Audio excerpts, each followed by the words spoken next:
Little Hogan here, VIPtv, down here at Northside ABC with Rick Manners and Joe Pennington and the two fighters, Reece Cartwright and Zahid Hussein, is it, mate? Yeah, Zahid Hussein, yeah. And a belt there, IBF Junior World Champion, is that, mate? IBF World Champion, yeah. Middleweight. Nice, isn't it? Over with it. I'd like to thank David and Jeremy from Bauer Group first of all, because if it weren't for them. They're your sponsors, aren't they? Yeah, my main sponsor. Yeah, I wouldn't even be sitting here if it weren't for them. So massive thank you to them. And yeah, I got the fight, and I didn't even know about it really till the last thing.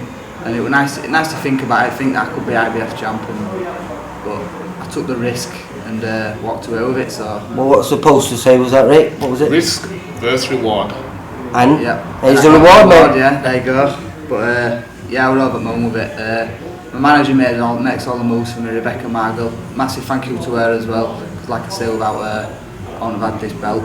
So she does a great job with me, and I'm happy with. Well, this is a fantastic achievement, because we're here in Manchester, and you know, you're all Leeds lads. Besides you, Joe, I mean, you're Leeds lads, and you've been coming down here for, we think we're talking 10 years? 10 years now. 10 years, yeah. And how did all this come about then, Joe? You let us know. The first time they ever come over was just get some sparring with Carl Johansson.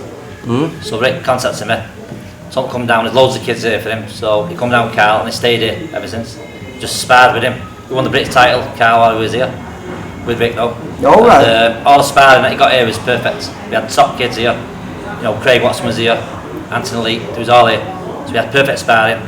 And when Carl retired, he still kept coming with other kids. And then Reece come, and Zahid come. Well, I mean, Northside's had a great reputation, and it's probably been since what was it, 22 years ago? 1992 first. So 24 years ago then? Yeah. And realistically, you've probably been one of the most successful amateur clubs in the Northwest for that period of time. Yeah. One of the clubs to get 5 national finals at once in schoolboys and beat Repton's record. Right. A year later, Repton beat us by winning 6 national titles that year. So I've just been down to Sharpstyle in Blackpool, and they've done a similar thing, you know. They got 6 Northwest champions, but national champions of national. Yeah, well they did 3, didn't they then? That's not too bad either. But we're becoming a hotbed, the Northwest now for British boxing. Very rarely. The title he won was the Northwest. Filmed it. And they went on to the national finals down in Nottingham somewhere. And he won the national finals under 10s. Zahid won the under 20s. It's amazing though, because when you look at your experience, I mean, 4 years of pro, that's it, isn't it? You know, sorry, 3 years of pro, but 4 years as a boxer. You know, you only was 1 year as an amateur. Did pretty well by winning the novices. And Zahid, you're what, 8-0 now as a pro, is it? Yeah, 8-0 now, yeah. And you've got another kid. I remember he used to be on. Was it Jason Newall? Justin Newall. Justin Newall, that's it. He'll be back soon. And he's unbeaten though as well, isn't he? Is he at 12? Is it? 11 or 12? 10, 11, yeah. It's not bad then, is it, eh? Yeah. I'm looking at everyone there, it was unbeaten then. Yeah. So, what's next for you then? I mean, you've thrown yourself into the deep end now. I mean, every fight you're going to get is, you know, you're still a learning. Challenger. Still a novice, really, isn't it? Even though you're a junior world champion, you're still a novice. I'm willing to take risks. I'll take whatever risk. But like you say, it's my manager, Rebecca Margle. She knows what's best for me. She knows the risks that I should take and the ones that I maybe shouldn't take. If Golovkin shout me now, I'd fight him. But I'm guessing that Rebecca, she'd most likely say no, we're not doing that. But like you say, I'd take any risk. But Rebecca's the one to get me the reward. She brings that. I think I spoke to you, when was it, March this year, and you were down at Mike Jennings' gym, and you were moving around with Jack Armfield, and I think you were 11-0 then, and I said to you, it'd be nice when I see you next, hopefully you'd be 12-0, and I think it's 4 months later, you're 13-0, you've got a world title belt around your neck. Rick, it's crazy. At the end of the day, you're talking about, we wouldn't have done this without Mickey Jennings, the Ingalls, Ryan Davis from Blackpool. Oh yeah, I know Ryan, yeah. You're talking about them kind of people have all been around us, and you're talking about we mixed in the right circles, and at the end of the day you're talking about Reece just buzzes off it and Zahid just buzzes off it, because at the end of the day these kids are professional fighters. You know, you're talking about at the end of the day some people say they're professional fighters, but they're semi-pro because they go to work and stuff like that. These kids do it day in, day out. No, they can't call them semi-pro is white collar, isn't it? Yeah. But you know, I know. You're talking about this professional, how you handle yourself, and this proper professional. You're talking about. So They put 100%, yeah. again, at the end of the day, you're talking about Joe and our trainer Keith. You're talking about they do a really good job, and we do. I'm just an advisor, and you're talking about, and I make sure things are put in place. And basically talking about so that they can just focus on purely the fight rather than the politics of boxing and stuff like that. And again, you're talking about Reece is doing really well, Zahid is doing really well. At the end of the both listen, you're talking about, and the coaches are happy with them, and we don't leave any stone untouched really. But again, business is business, and you're talking about we look for the right opportunities, and when the opportunities come, then basically we take them. But this show where he won the title, it was a show that you had to put on yourselves really, didn't it? Well, at the end of the day, right, you're talking about it's these kind of shows that cost a lot of money, and at the end of the day, if it wasn't for Bauer Group and David and Jeremy, basically who deal with the financials and stuff like that. Yeah, because to put on something like that, you've got to bring people in from abroad, you know, the belts, the the sanction fees. It's crazy. Yeah, it's money, but you're talking about these guys. They're not your local businessmen. No disrespect to them, but these guys. They've got that kind of pushing power with the financials, and that's definitely without money this sport doesn't work. It's as simple as that. No, you forget, you know, as well as it being a sport, it actually is a business. It's a business, yeah. And if it doesn't make sense, then it doesn't matter how good you are. You've got to be able to put bums on seats. Have you taught him how to celebrate yet? I think he's just about learning how to celebrate, but it's like kind of short spurts of celebration. You know what I mean? The passion's come now. Now I've turned pro and now I'm winning things, and all this stuff means something to me now. The amateurs were just, I wanted to go pro. As soon as these guys said to me, look, you've got talent, you could be something good. Do you know what I mean? I want to turn you pro. And I didn't really want to box amateur, but I boxed amateur to get me a bit of experience and. You know, make some moves. You've got all those natural attributes that help you to get to the levels where you want to get to. I know it's a world title this, but it's a junior world title. It's a stepping stone. You know it's a stepping stone to get to those next levels. What are those next levels? What are you looking for? English title, maybe British title, what? You know, you won all the other belts that you can, you've won 2 of them. At the end of the day, all this boils down to one thing, like Joe says, you're talking about, we're not rushing anything. At the end of the day, the kid's 21, they'll be 22 soon, you're talking about, and at the end of the day, what's the point of rushing? No. When we get the opportunity to fight for something big, right, then basically you're talking about, that kid has got to be ready, he's got to be experienced, he's got to have all the hard work, preparation, it's got to be perfect. And then when we go there, then we have no fear. You know, we dare to be, as they say, be brave. You know what I'm talking about? We'll take the risk because we know we train properly. As long as I do my job right, Joe does his job right, and the 2 kids do their job right, then basically talking about we've got nothing to fear. We're not calling nobody out or all like that, but don't get me wrong, I wouldn't mind a Golovkin fight. You're talking about the dough in that, it's amazing, but again... You've got to be ready for it. You got to be ready for it. It's like fruit, isn't it? I mean, you can't go and get an apple and it's like a crab apple and eat it, can you? It doesn't taste right. I mean, you've got to let it ripen. You know what I mean? And he's got it all to do. Zahid, how old are you, mate? I'm 25 in August. Right, so obviously he's at a stage where you're physically mature now, aren't you? So anything that you're thrown at you, hopefully you're going to be ready for them. Yes, we're always in the gym. You know, even we just fought on Friday and we're in the gym today. So, you know, we're all working. Plus you had a little bit more amateur experience than Reece as well, didn't you? I've had, I think, 24, 25 fights. Reece, I don't think you... Did you have over 10? I must have had about 12. Yeah, and that ended in winning it then? Yeah, because when you enter you have to be under 10, haven't you? I had 3 when I entered. 3 when I entered, 3 when I entered, then just won national and went out then. Prelims and all the pre-quarters and quarters. Semis and finals, so all added up 12 fights in the end.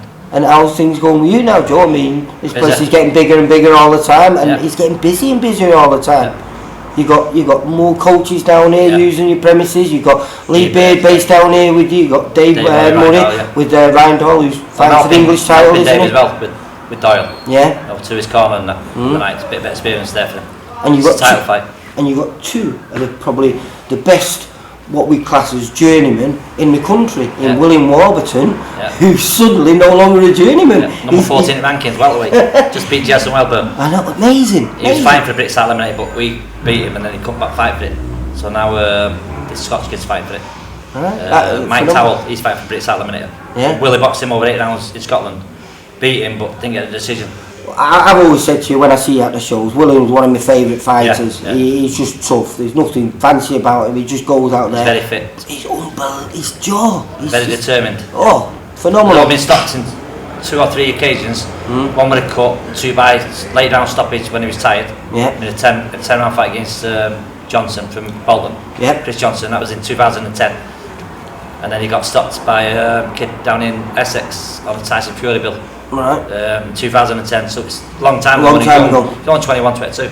Now he's 29, he's strong as an ox. He's banging people out now, and you got mini him in Jamie Quinn. Quinn's he's a mini version of William. And both tough. Both unbelievably tough. Yeah. And they give everyone a run for their money, no matter what. Yeah. And like I say, a little bit. Jamie Quinn's boxed Zahid twice. Yeah. In 2 8-rounders, and they was our fights. Like that, was that weird then, Zahid boxing? Because obviously Jamie's been here all his career, hasn't he? 2 years. Oh, he's only been here 2 years. First fight was in April 2014. Was that Withenshaw? Because I think he won it. That was against the Scotch kid. Yeah. I remember that little guy, wasn't it? Southpaw from Scotland. Yeah, tough lad. Yeah. But like I say, I watched him Ryan against. Nickel. That's it. Yeah. Ryan Nickel. Yeah. And I watched him when he fought Isaac Lowe. Yeah. And then he fought another one of our lads and gave him another. Gomez Jr. Who was that? Gomez Jr. Oh, did you fight Gomez? I think Last Gomez. minute notice, Self about it twice. Yeah. Tough lad. So he's had some good fights. And he got a draw against Boy Jones Jr. Oh yeah. He's from down south, isn't he? I was tipped by a few people that I follow on Facebook. We thought we beat him, but we got a draw. So, but when they go away from home, they know they're going to get a bit of a stitch up. So they just go there and get the money and come home. And that kid's unbeaten, isn't he? Unbeaten now, yeah. I think he just won again a few weeks ago, didn't he? Stopped his last 3 opponents. Yeah. But he couldn't hurt Jamie at all. No. 6'1", 9 stone 7. Very big, tall boxer. So what's happening then now then? So what have we got to look out for? You going to be defending this? Will that be the first thing you'll be doing, or will you just be going out doing a late rounder? Like they say, I'm only young. I'm only 21, nearly 22.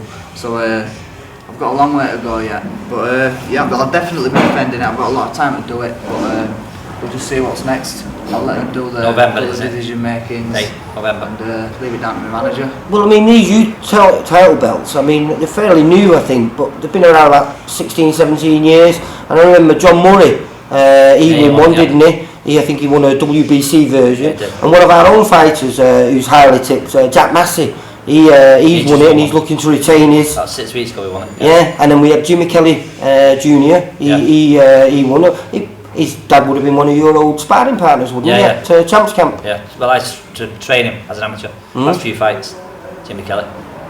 So then he turned pro and then he went with Phil. And I just trained amateurs only. Then he trained the pros. You must have been in this game at least 45 years? Yeah, about 45 years.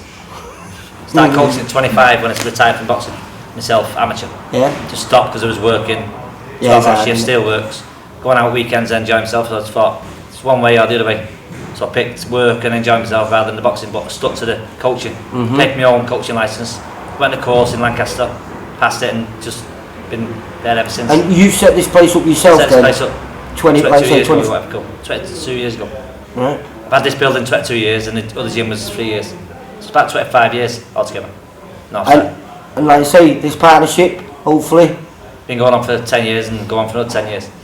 And these 2 kids, Champions. where do you think they can go then? Come on, Joe, you've been around, you've seen everyone. About another 5 fights, could fight for a British title eliminator. Reece.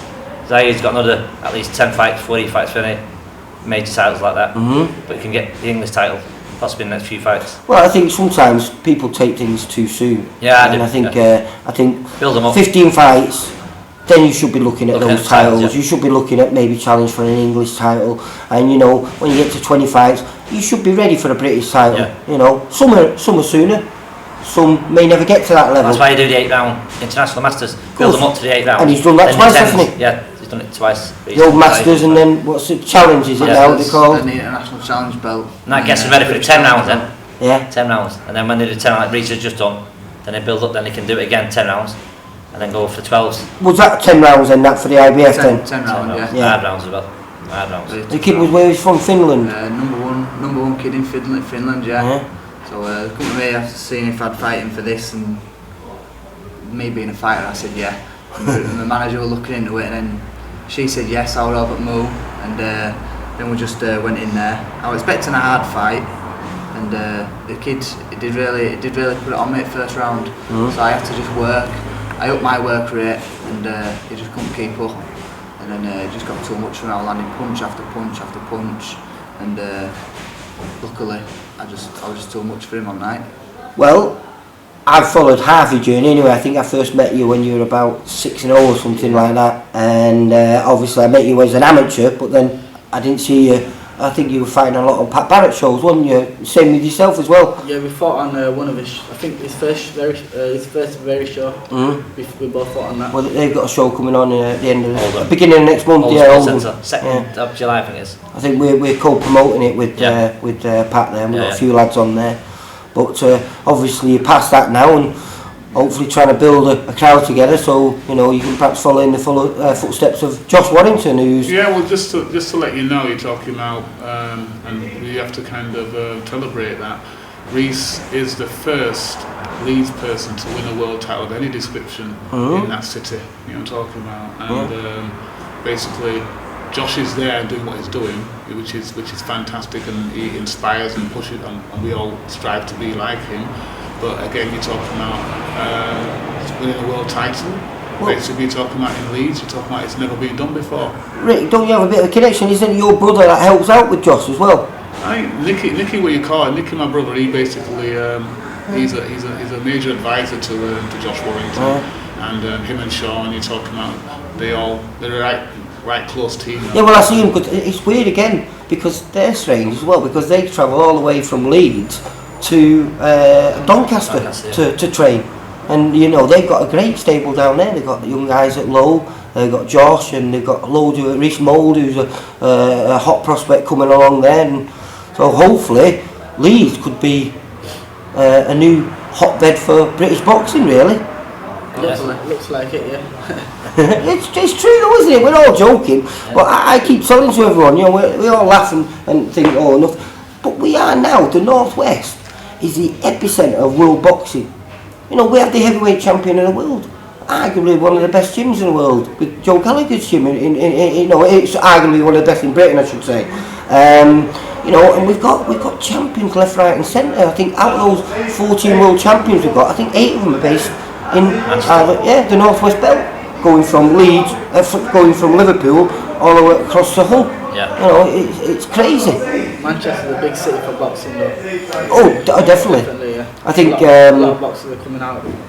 Started with you again, Joe. This didn't it? There's a picture there. I'll show it with Champs Camp. Champs Camp, yeah. And that's where you boxed at, and where you started to learn how to. I started boxing at the Fox. Then I started coaching at the Fox, and then I started coaching at my side for 2 years. Yeah. Then I went to decide to get my own gym, so I was starting the Scouts in Clayton. Yeah. Called them at Gym Northside. It was on North Road, just on North Road, and then went from there. Well, listen. Now got the world champion here now. That's what it's all about. First world champion in the gym. Yeah. I wasn't to be a world champion, but he just didn't stay the game. Yeah. Now we've got Reece, so he's the one we work with. Well, that's the thing with boxing, isn't it? You know, it doesn't matter how talented you are, you've got to be. Got to work at it. Yeah. Also, big shout out to Dennis Hobson and Hobson Promotions. You're talking about Dennis is a great guy, very good close friend of mine, and basically he's helped as well with his experience as well. Some of the things that I don't know, basically though he knows, and basically talking about he's been really good. And Reece, you've got a good relation with Dennis, haven't you? Yeah, he's a very good guy. He's a laugh. He knows his business. He's a very big help. A massive thank you to Dennis Hobson. He, like I say, can't talk too much about that. I'm VIP, you know. But no, he is great and he is thriving. And we work with Steve. Haven't we? Joe works with us a lot. I've been with Steve 20 years. Justin boxed on Steve's show. He's you know what, Steve Wood. He's one of I did my nicest guys. Steve Wood show. Yeah. No, listen. Not many people have a bad word to say about Steve. He's a good guy. It's good that he's making money now, though. It's Good day. Yeah, well, you know, it World took him champion, 20 years and he got a world champion, a legitimate world champion with Terry Flanagan, Flanagan. you know, and as we all know, you know, belts are belts, right? But what they do is give you that confidence to go to the next level. Yeah. And I look at you, Reece, and I think you've got every possibility because you're a massive middleweight, mate. It's nice. And that's what you need. You need those physical presence. Tommy Hearns, he is. He's a white Tommy Hearns. I just say you've touched that goal bit again. Has he left a mark on it, mate? Well, listen, lads, it's been a pleasure. Joe, it's always a pleasure coming down here. I'll be coming back anyway because I'm going to be speaking to Ryan Doyle, who's getting ready for his English title against Ian Bailey, Ian Bailey, which is a good match for him, Yeah, isn't no. it? He really wants. 2 years ago he lost to him, so Yeah. he's got to really be on the ball for this one. Right, well, listen, lads, I totally enjoyed myself again, and good luck with whatever happens in the future. Thanks for coming down, Lee. Thank Thanks you. for coming And down, mate. I'll be following that closely. Yeah, Cheers, thanks Lee. so much. Thank you. Thanks. Take care, lads. Thank you. Bye. Bye.